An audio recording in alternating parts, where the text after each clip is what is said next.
Y este es un año de elecciones importantes, no solo aquí en el Uruguay, por ejemplo, en los Estados Unidos. Y por allí también se dice que puede ser una elección que marque no solo a ese país, sino que marque a todo el mundo. También tiene algunos elementos interesantes para analizar.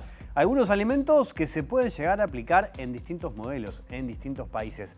Este será uno de los temas de esta noche. Bienvenidas, bienvenidos. Así comienza la Adobe.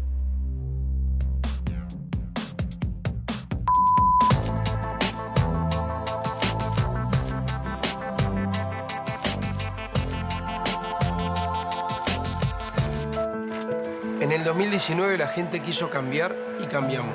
Cambiamos la costumbre de tirar para adelante los problemas por la de ir para adelante y hacer lo que hay que hacer.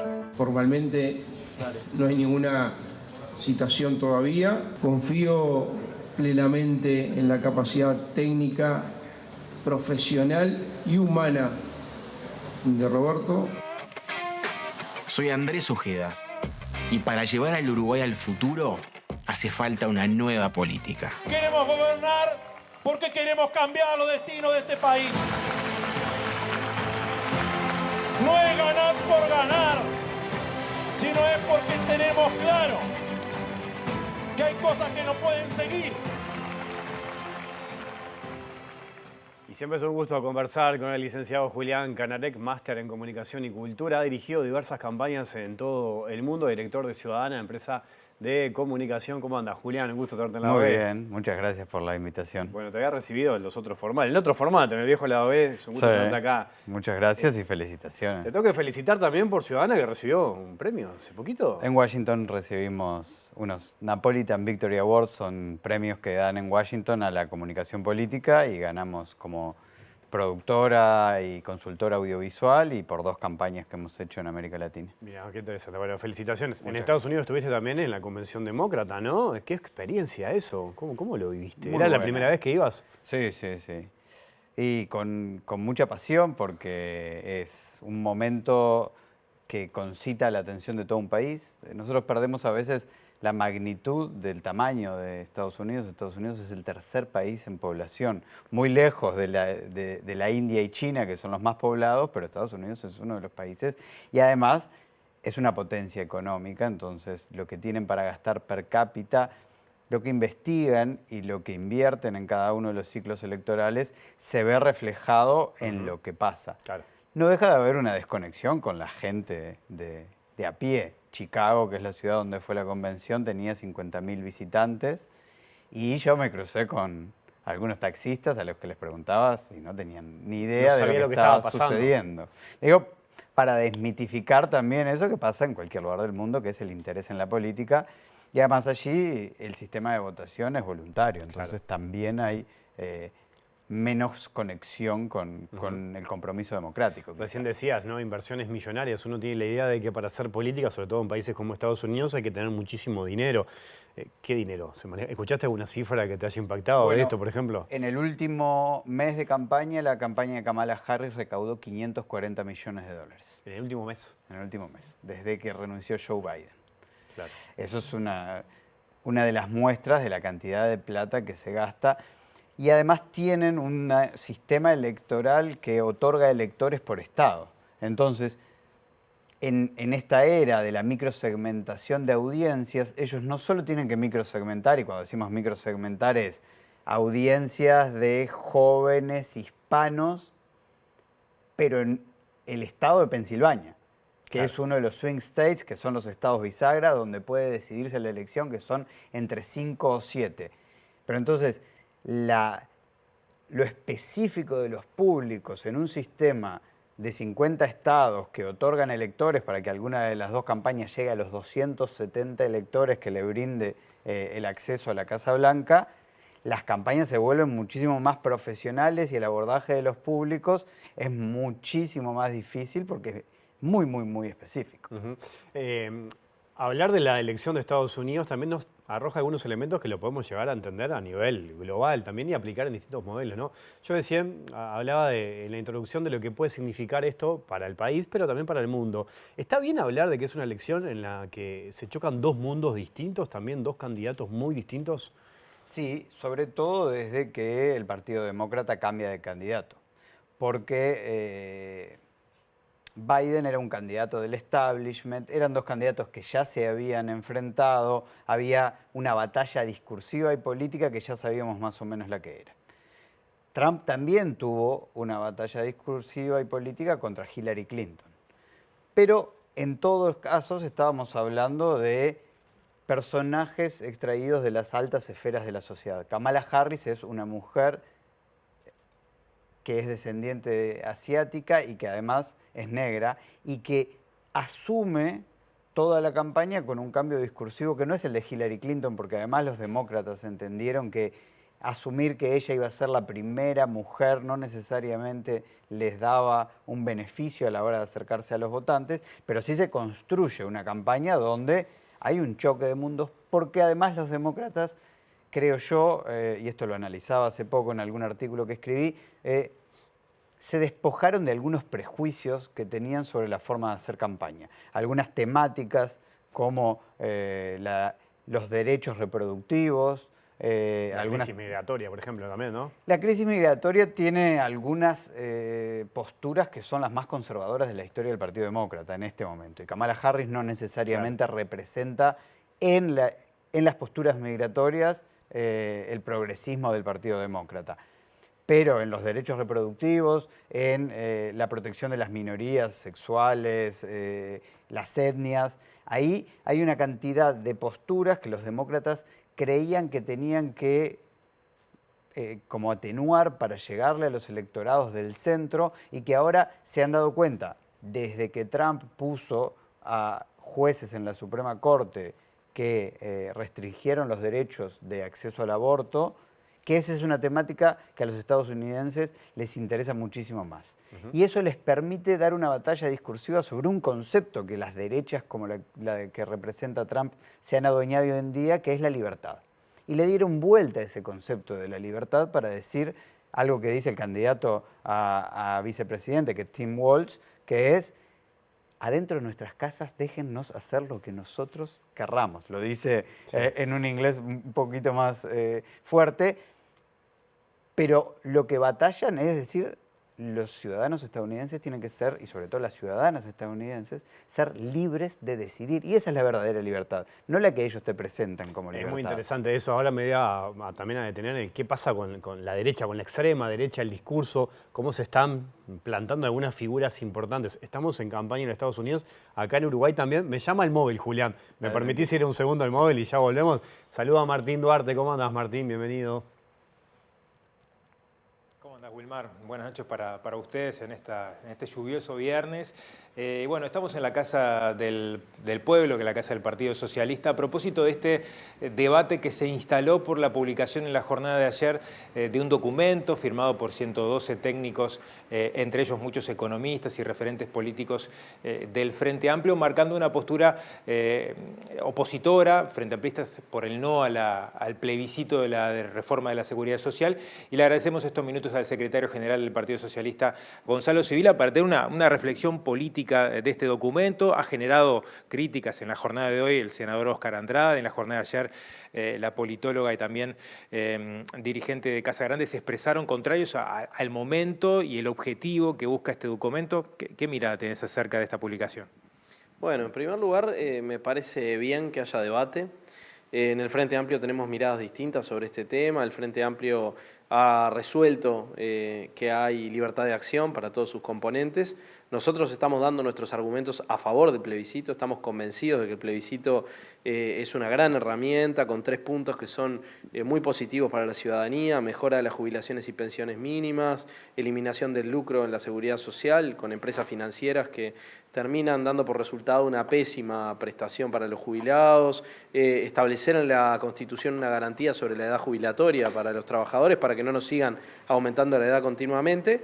Pero hay compañeros que discrepan y me parece que está bien que lo expresen. A mí eso no me produce ningún tipo de alarma. Yo creo que el debate sobre contenido, sobre argumentos, siempre es bueno para la ciudadanía. Lo importante es que el debate efectivamente sea un debate argumentado, ¿no? Después, sobre el contenido del documento. El contenido del documento es un contenido muy discutible y nosotros no compartimos buena parte de los argumentos que se manifiestan allí. Por ejemplo, ¿cuál? Y por poner un caso, se hace referencia al tema de la caja militar. En Uruguay tenemos un debe grande con eso. Hubo movimientos, hubo cambios en los gobiernos del Frente, pero insuficientes. Y la caja militar, si no se reformó completamente como se debió haber reformado, no fue porque existiera este plebiscito. El plebiscito no existía, ni siquiera se hablaba de él. Tenemos en Uruguay problemas de pobreza infantil, se dice en ese documento, y claramente los tenemos y no existen por el plebiscito, porque el plebiscito no se había aprobado. Ninguna de estas cosas se va a modificar para mal, o se va a agravar, o se va a consolidar por el plebiscito. Hay suficiente evidencia, argumentos, también de técnicos, de juristas, respecto de que el plebiscito no consolida la situación de la caja militar, tampoco el hecho de que mejoremos jubilaciones y pensiones mínimas de 18.000 pesos a 23.000 va a hacer más pobres a los niños, ¿no? Para resolver el problema de la pobreza infantil tenemos que resolver el problema de los adultos que tienen ingresos muy bajos en esos hogares, tenemos que también dirigir transferencias monetarias específicas y otras políticas, y no es esto precisamente lo que lo impide, ¿no? Lo que tiene que discutir el Uruguay en todo caso es cómo distribuye mejor los recursos que existen en el país, y en tal caso deberíamos discutir, y esta es la discusión a la que de alguna manera nos obliga el plebiscito, y por eso también le damos nosotros la bienvenida a esta discusión, el tema de la renuncia fiscal. En Uruguay se exoneran impuestos en cifras muy altas, más del 6% del PBI en exoneraciones tributarias. Otros países de América Latina es el 3 y poco, en sectores que tienen ganancias extraordinarias, ¿no? ¿Verdad? Entonces, bueno, en lugar de discutir entre los adultos mayores pobres y los niños pobres, tenemos que discutir realmente dónde están concentrados esos recursos. Yo creo que lo que está pasando con esta discusión del plebiscito es que abre un debate más general sobre política económica, y es un debate que el Uruguay lamentablemente no se ha dado en los últimos años en la profundidad que se debería dar. Si nuestro pueblo elige este camino, va a estar también abriendo un espacio para que ese debate se dé a favor de los intereses de las mayorías. Yo no veo que esto perjudique para nada al país, todo lo contrario, y creo que el debate es una buena cosa, así que bienvenido. Te hago la última, Gonzalo, y tiene que ver un poco, la semana pasada estuvo en discusión a raíz de unas declaraciones del presidente de Frente Amplio, Fernando Pereira, la línea económica de un futuro gobierno del Frente Amplio. Este documento lo firman gran parte de economistas y gran parte del equipo económico en su momento que estuvieron apoyando a Astori. ¿Te parece que es un documento también que de alguna forma ejerce una presión para la futura línea económica de un eventual gobierno del Frente Amplio, a propósito también del debate que se propone, o por lo menos el documento lo maneja, de una carga impositiva que requeriría una carga impositiva mayor? Se habla del IVA, un crecimiento del IVA, en el caso de que el plebiscito se apruebe.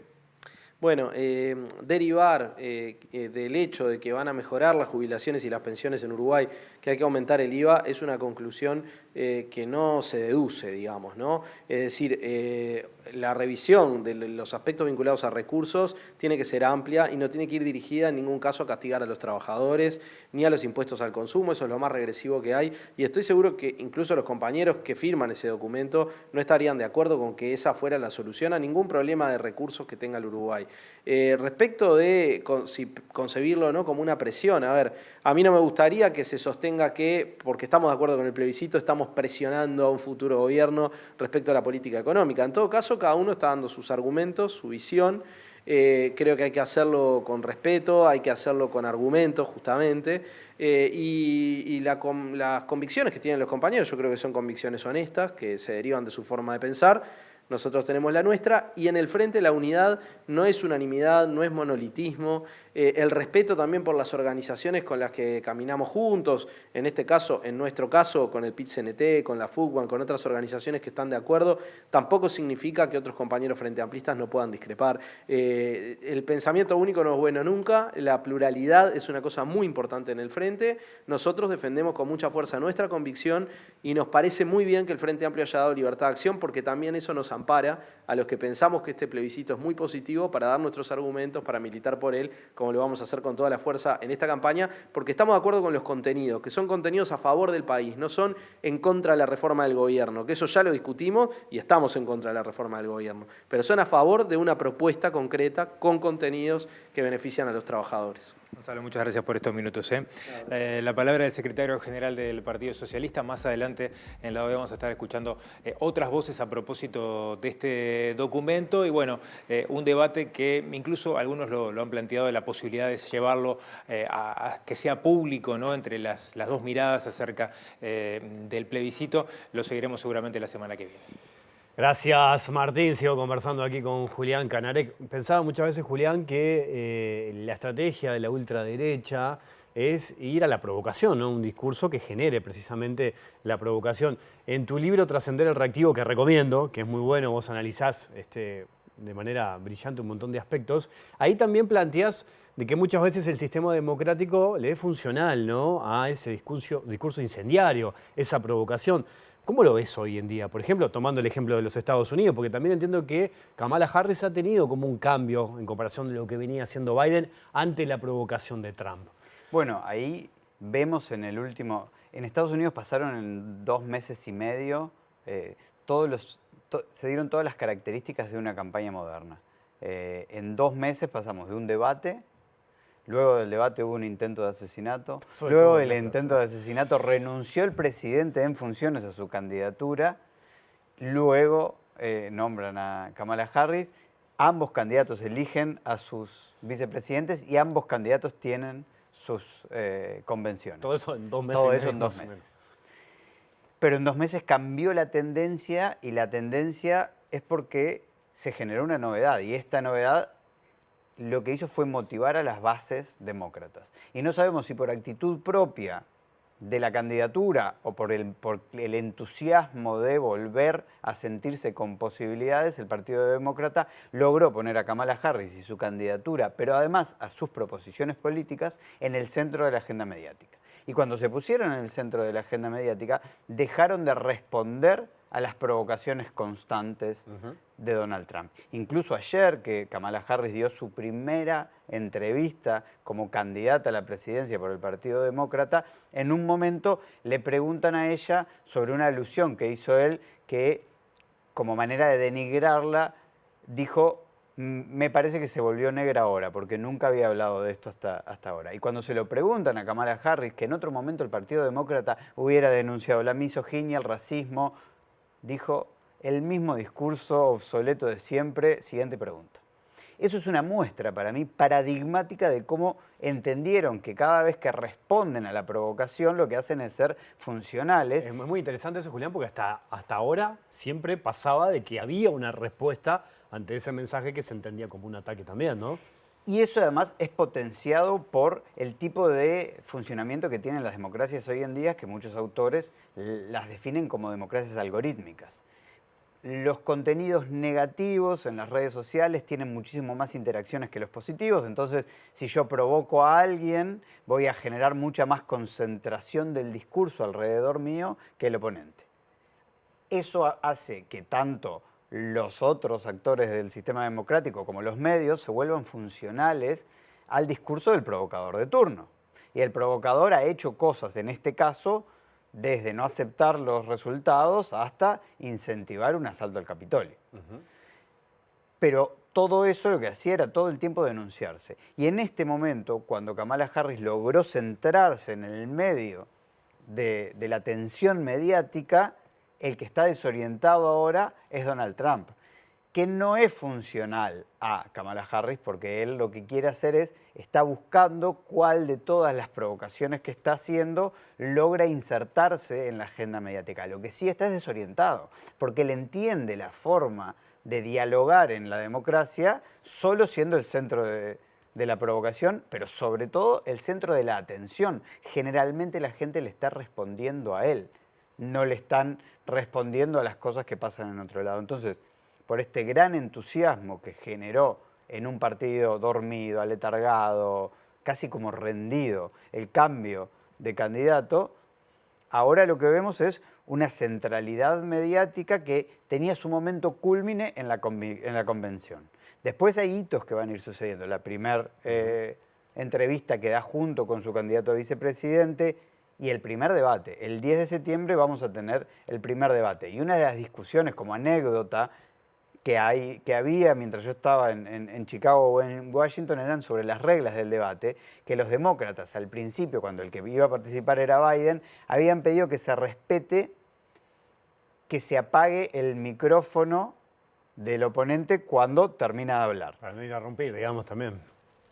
Pero la campaña de Kamala Harris entendió que si no apagaban el micrófono, iba a quedar en evidencia todo lo provocador, lo que iba a gritar, la falta de respeto que iba a tener hacia Kamala Harris. Entonces dijeron, a nosotros no nos preocupa. Y la campaña de Trump dijo, no, tenemos que cerrar los micrófonos cuando termine de hablar. Y eso muestra cómo la dinámica de la conversación va cambiando.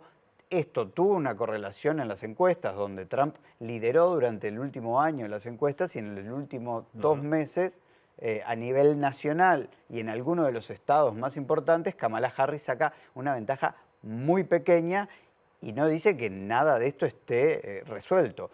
Pero lo más importante, y yendo al principio de la conversación, es que muestra un escenario discursivo y de campaña distinto, que demuestra que se puede lidiar con la provocación sin caer en la provocación. Ahora, una forma, tomo eso, ¿no? Una forma de lidiar contra la provocación, que es una campaña de propuesta, plantear propuestas y esa forma también tirar abajo lo que puede ser una provocación.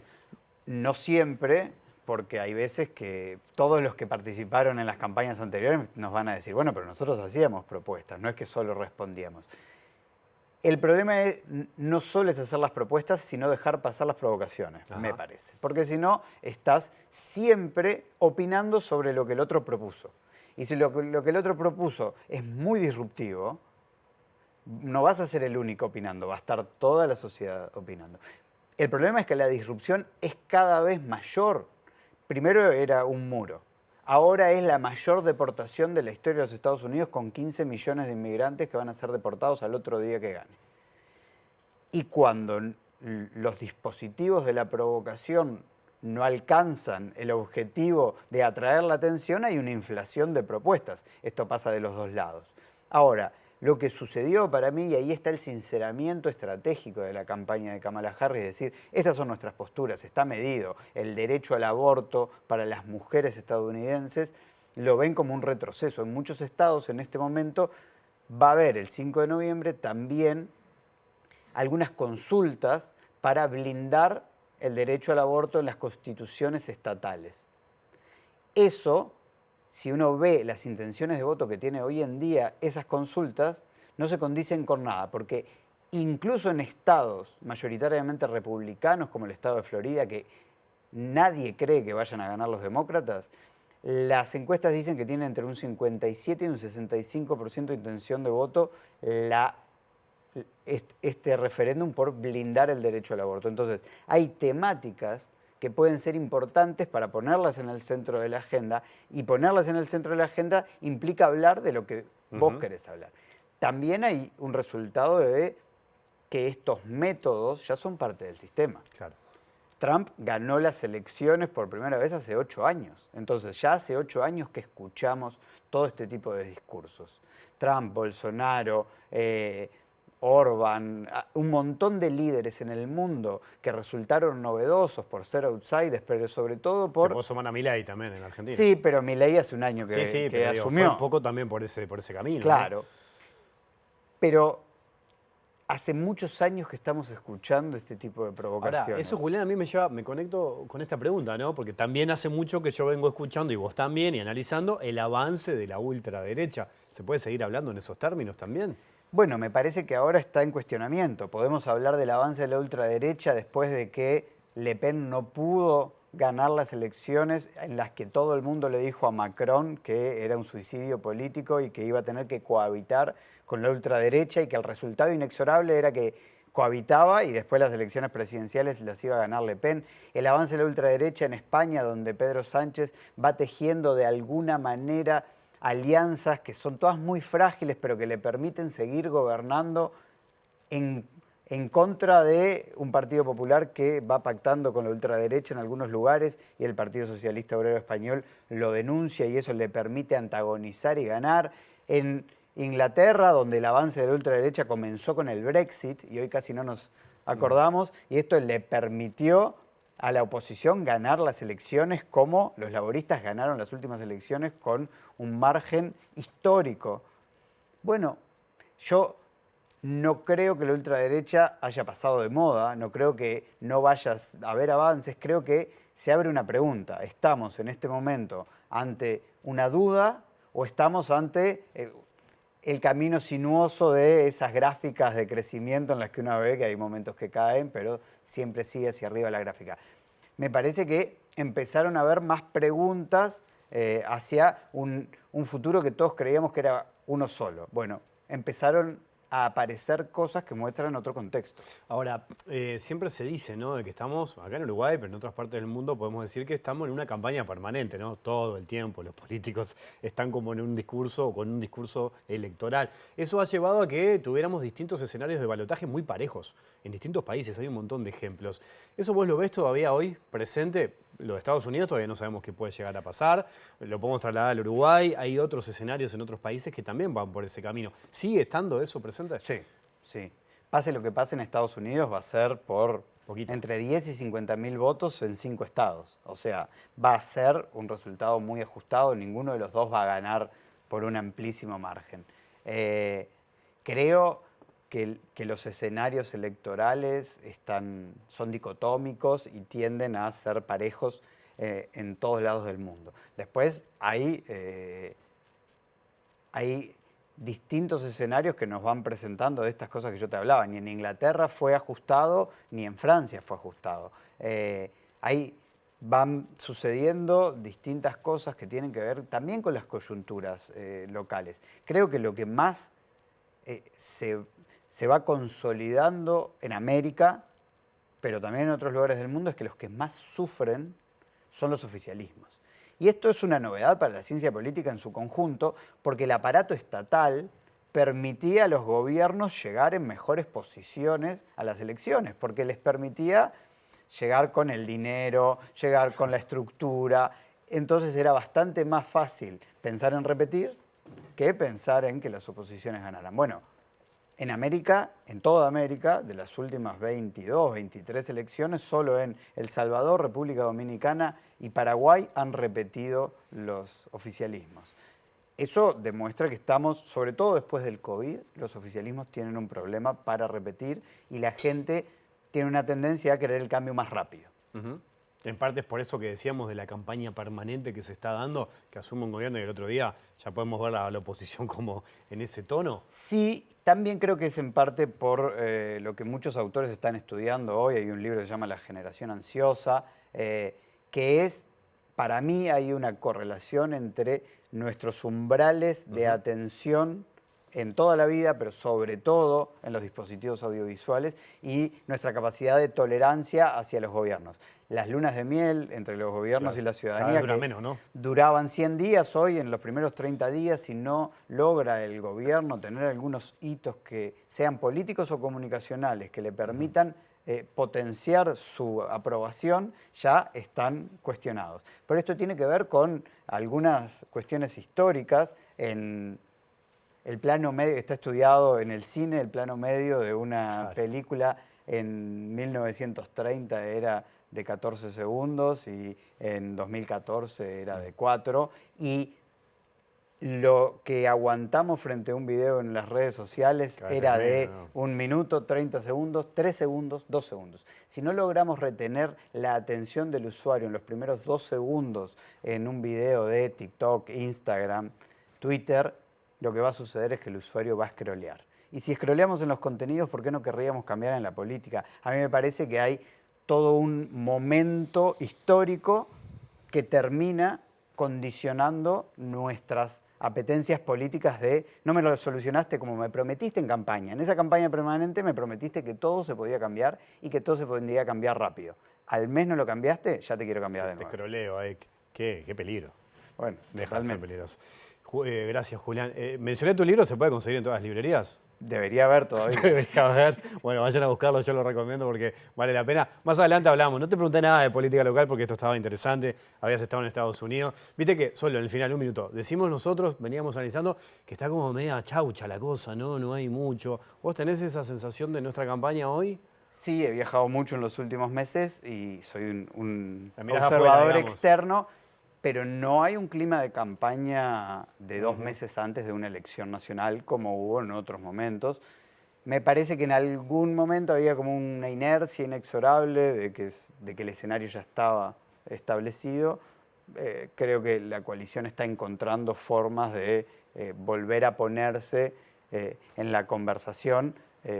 Veremos en los próximos meses. Hay mucha gente que no atiende a la política hasta el momento en el que le tiene que prestar atención. No pasamos por ninguna instancia de esas porque las internas movilizan a los núcleos duros y el último mes puede, para mí, consolidar escenarios tan disímiles como que el Frente Amplio gane con mayoría parlamentaria o que los dos bloques vayan muy parejos a la segunda vuelta. Gracias, Julián. Quédate porque viene el Moncho, sé que lo querés ver el Moncho, viene después de la pausa. La seguimos, Antes de la pausa vamos a estrenar este resumen semanal de noticias. Pasaron un montón de cosas esta semana.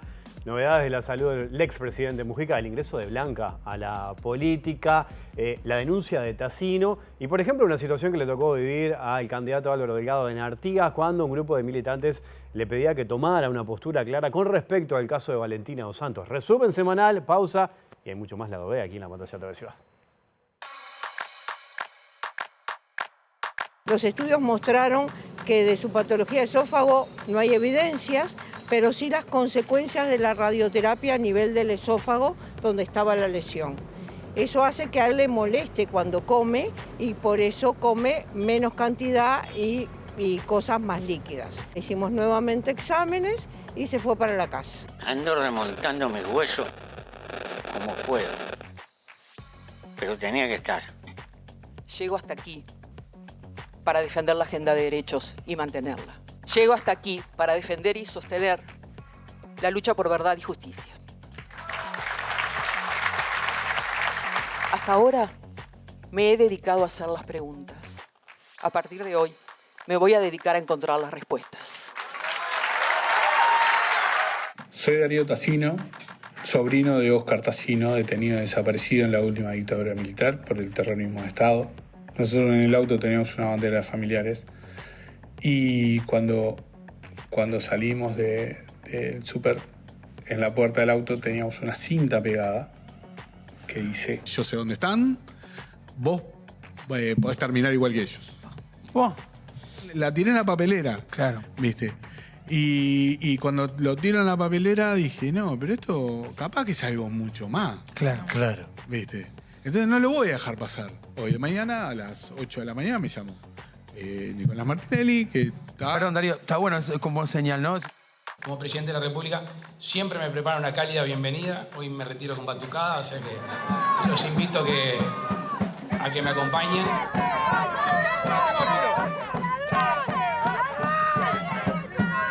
Buenas tardes. Yo voy a hablar por el Partido Nacional. Yo, en este caso, hoy está impedida el uso del lema. Pero sería a favor de... No voy a hablar del futuro. Yo voy a decir, no voy a hablar del futuro. Yo voy a decir... No, clarito. Yo no soy miembro del directorio, lamentablemente. Una cosa, hay gente que tiene que pasar por fiscalía y se Vamos a dar un mensaje a los militantes, vale. No puede ser. Estamos hablando del futuro.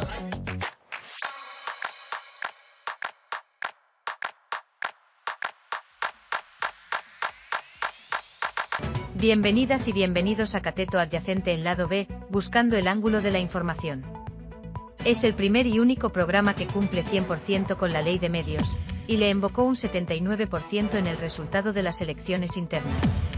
Los ciudadanos tienen derecho a una ley completa, imparcial, seria, rigurosa, plural y equilibrada que les asegure recibir una comunicación completa, imparcial, seria, rigurosa, plural y equilibrada, y aunque los censuradores se hayan salido con la suya, en este programa vamos a seguir honrando esa ley completa con su anexo y sus intenciones, esperando que lo que Dios ha legislado que no lo vetare el hombre. Recién tuvimos un análisis de lo que pasa en la campaña de los Estados Unidos y ahora aterrizamos en el Uruguay para ver qué está pasando en nuestra campaña, también con un análisis serio, riguroso, como nos tiene acostumbrado mi amigo Mario Posbe. ¿Cómo anda, Mario? ¿Anda bien? Wilmar, buenas noches a la audiencia, buenas noches a todo el equipo por acá. Sí, ando muy bien. Estuve escuchando, me pareció interesante. Tengo algunas salvedades ahí, pero en algún momento lo discutiré con mi colega Julián. Pero bueno, mirá que él estaba ahí esperando su análisis sí, también, ¿no? ya lo sé, pero no nos vamos a andar midiendo los análisis tampoco. Eso, Wilmar, viste cómo es. Aparte, ¿cómo medirlo, no? ¿Quién ¿cómo? puede? ¿Quién? ¿Cuántos podemos? ¿Cuántos somos lo que podemos?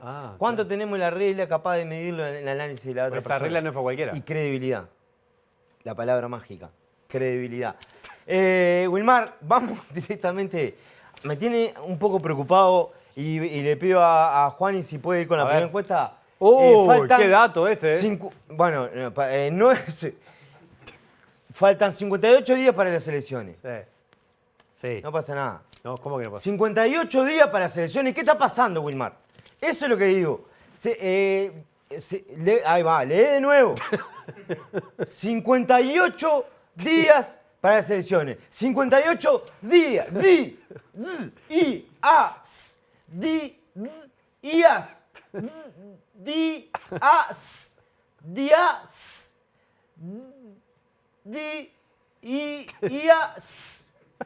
Días para hacer 58 días. ¿Y qué está pasando? Está todo lo mismo, no pasa nada. Este año. Es ahora. Es ahora. Y estamos jugando en el futuro por los siguientes 5 años para adelante. ¿Y qué estamos haciendo? ¿Qué está pasando? Continuemos con la placa que traje alguna más. Pasa una cosa, por ejemplo, es Blanca Rodríguez. Y esto es algo que me quiero meter. ¿Debería presentarse como candidata a las elecciones? Esta es una pregunta que planteo y antes de contestarla vamos a pasar...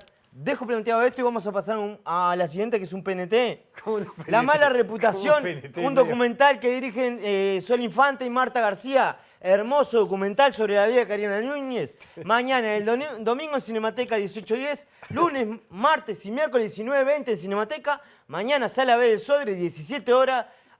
@Cordón Films en Instagram para seguir y ven en qué momento están dando este precioso documental que les recomiendo que lo vayan a ver. Escúchenme, Mario, a ver, yo lo vi el documental, precioso, tiene razón. Muy profundo. Karina, una compañera del canal. Una gran Sol compañera. Infante, una compañera del canal también. Pero Marta García, una gran compañera. Una gran compañera. Escúcheme, me encanta esto, pero usted no mete el PNT en medio del análisis que estaba haciendo político. Y si no la ardillita que está mirando, ya no le entra más nada. ¿Qué? Si yo le digo al final, les voy a decir un PNT, todos cambian. Entonces hay que enchufarlo, por eso PNT. Se lo enchufás donde más le duele, en el entretenimiento. Seguimos. Volvimos a ¿Debería Blanca Rodríguez presentarse, exponerse, ponerse en consideración cuando en realidad lo viene haciendo desde hace 30 años? Esta es la hipótesis. No estoy diciendo que no debería, pero me pregunto, ¿debería exponerse? No sé si entiende el matiz. Yo pregunto, ¿debería? Yo digo debería. Aclaro el matiz. Ahora, ¿debería? Yo digo debería. Pero me pregunto, ¿debería? ¿Se entiende? Sí, clarito. Hay un matiz. Hay un matiz. Que tiene que ver con los signos de interrogación. Que me gusta ponerlo adelante y al final como se tienen que poner los signos. Así tiene que ser. No quiero entrar a cambiar, porque claro, te dicen, no, en otros países no lo ponen. Claro, pero te arrancan con una palabra específica que es cuando arranca la pregunta. Y yo a veces estoy leyendo preguntas en español y me doy cuenta que una pregunta cuando termina. ¿Y qué hago ahora? Bueno, ¿debería Blanca Rodríguez presentarse? Vamos a la siguiente placa. A ver, vamos. En Uruguay se presentan 75.000 votos para ser senador o senadora de la República. Es verdad. Eso es una verdad. Seguimos la siguiente placa, por favor. La edición central de donde estaba Blanca. ¿Puede decirlo? ¿Quiere decirlo? No me gusta. Bueno, ¿de decirlo allá? Sí, lo dice bajito. Es de ese canal, del canal 10. Tiene un promedio de diario de 12 puntos de rating. Un punto de rating para hogares equivale a 6.900 no sé cuántos hogares y 17.429 individuos. Esto quiere decir que 12 puntos de rating por 17.429 individuos nos da 209.148 individuos que elegían a Blanca un día sí y otro también todos los días. 209.148 individuos elegían a Blanca. Y vamos a la siguiente placa. 209.148 dividido 75 nos da que Blanca Rodríguez era elegida 2,7 8, 64 senadores diarios. Ella era elegida eso. Y si eso, 2.700, eso, 2,788 legisladores diarios por todo, 365 que en un año, nos da que Blanca Rodríguez era elegida 1.017 senadores, ella sola, por año. Y si eso lo tenemos que durante 11 años, que fue lo que años sin traverso, AST, años sin traverso. Espera. Sí, ¿Esto qué? Años. AST, años sin traverso. Son 11 años sin traverso, que estuvo siendo elegida ella sola como senadora, de alguna manera. Fue 11.196 con 96 bancas de senados a la que fue elegida Blanca Rodríguez. No, tremendo. Blanca Rodríguez, en estos 11 años, fue elegida 11.196 veces senadora. Y eso, y vamos a la siguiente placa.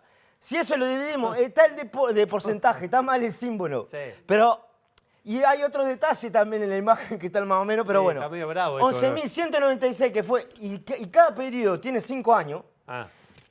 Ella tiene la posibilidad de ser senadora por 2.239,272 periodos en la que habría ganado el derecho a ejercer como senadora. Ella de acá, por 2.200 periodos, puede ser senadora.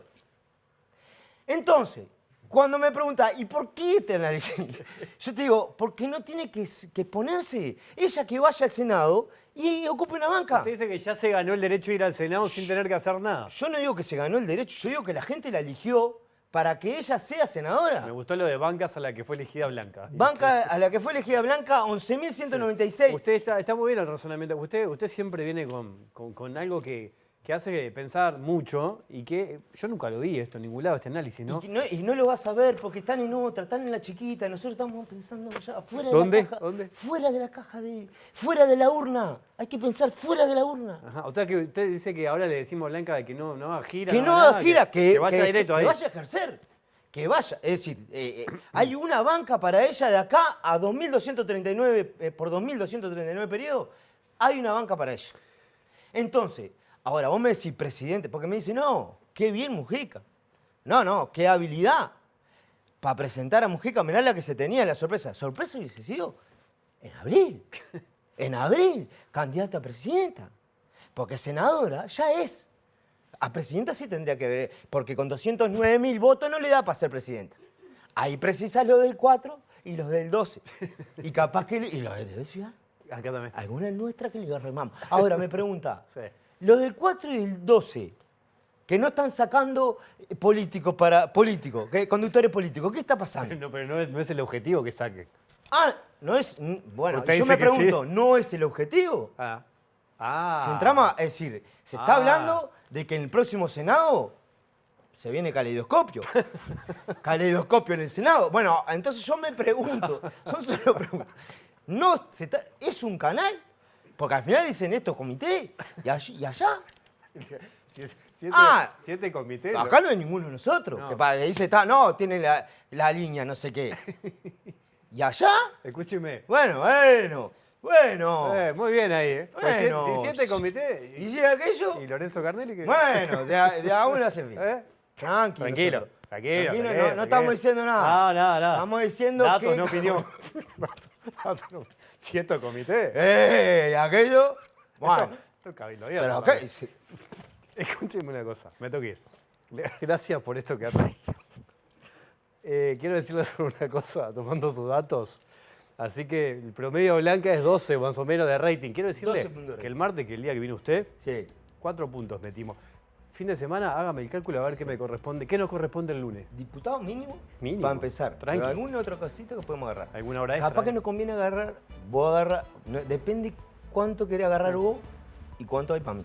12 metía Blanca, 4 metimos el martes, ojo. Opa. Evado. Chau, que tenga un buen fin de semana.